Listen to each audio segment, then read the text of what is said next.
Daniel Hayes was an architect. He understood buildings better than almost anyone, which is why what happened to him was so impossible to explain.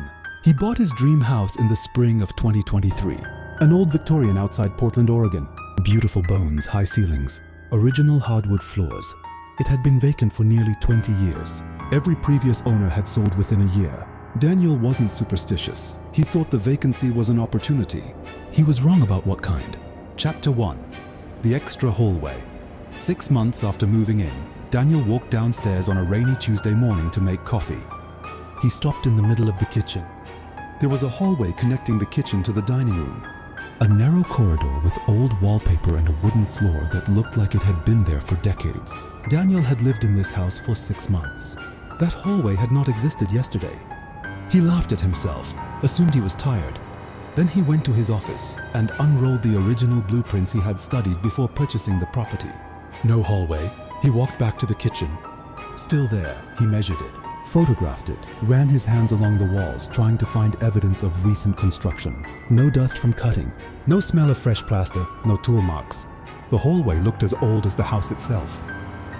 As if it had always been there. As if Daniel had simply never noticed it before. Except he had walked through that exact space every single day for 6 months. Chapter 2. The cameras. Daniel was an architect.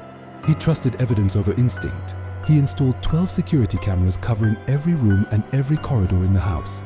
He set them to record continuously. For 2 weeks, nothing unusual appeared on any feed. He was beginning to feel foolish. Then at exactly 3:12 a.m. on a Thursday night, every single camera lost signal simultaneously.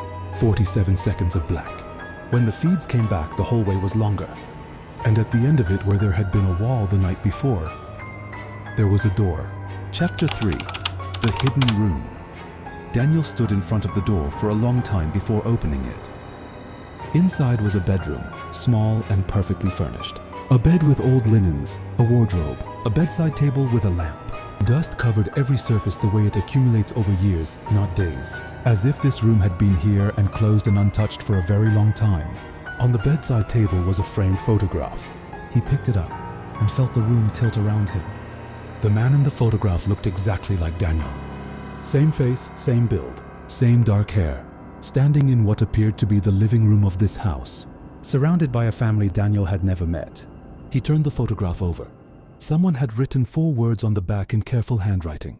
You finally came back. Chapter 4. The previous owner. Daniel tracked down the daughter of the last person who had owned the house before the long vacancy. She agreed to meet him but refused to step onto the property.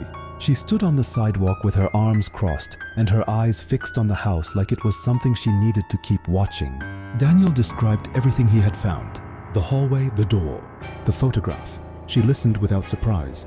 Then she said something quietly that he almost didn't hear. My father said the house doesn't trap people, it replaces them. She got in her car and drove away before Daniel could ask what that meant. Chapter 5. The basement.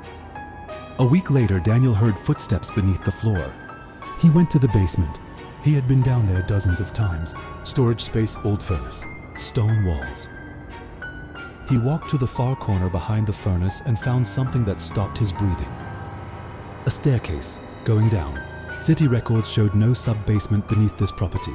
The house had 1 basement level. He was already in it. He went down anyway. The staircase was old.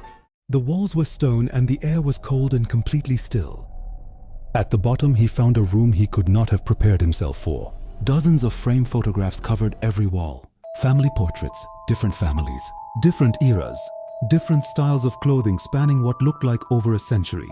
But every photograph showed the same house. This house, visible through windows or in background details or as the clear setting for posed family pictures. He started at the oldest end of the room. A photograph dated 1904. He walked slowly toward the newest. The photographs continued through the decades. Families he didn't recognize living in rooms he recognized completely. Then he reached the final photograph. Dated 3 months ago, he was in it. Standing in his own kitchen, holding his coffee mug, looking out the window. He had no memory of anyone being in the house that morning. He had no memory of this moment being captured. But there he was, in a photograph in a room that didn't exist. In a house that was apparently collecting its residents. Chapter 6. The disappearance. Daniel called the police that night. 2 officers came and walked through the entire house with him. They found nothing unusual, no extra hallway, no door at the end of it, no hidden staircase behind the furnace. The basement was exactly as it appeared in the blueprints. One-level stone walls, old furnace, nothing else. They checked his cameras. The 47-second gap was there in the footage. They noted it without explanation. They assumed Daniel had been under stress. They left. 2 days later, a neighbor called to report that Daniel's car had been in the driveway for 3 days without moving. Police performed a welfare check. His wallet was on the kitchen counter. His keys were next to it. His coffee mug was half full and still sitting on the table as if he had just stepped away for a moment. The front door was locked from the inside. Every window was closed and latched from the inside. Daniel Hayes was not in the house. Daniel Hayes was not anywhere. Chapter 7. The New Family. 8 months after Daniel disappeared, the house was sold again. A young couple moved in with their 7-year-old daughter. On the third day of unpacking, the little girl came downstairs and stood at the kitchen doorway. Her mother was making lunch. The girl pointed toward the hallway that connected the kitchen to the dining room. The hallway that, according to every blueprint, had never existed. She asked her mother who the man upstairs was. Her mother said there was no one upstairs. The girl said yes, there is. The man in the blue shirt. He keeps walking down the hallway. He keeps asking where his house went. Daniel Hayes had been wearing a blue shirt on the morning he disappeared. The house still stands outside Portland, Oregon. It has been on the market 3 times since Daniel vanished. Each listing describes it as a beautifully preserved Victorian with original period details. Nobody mentions the hallway.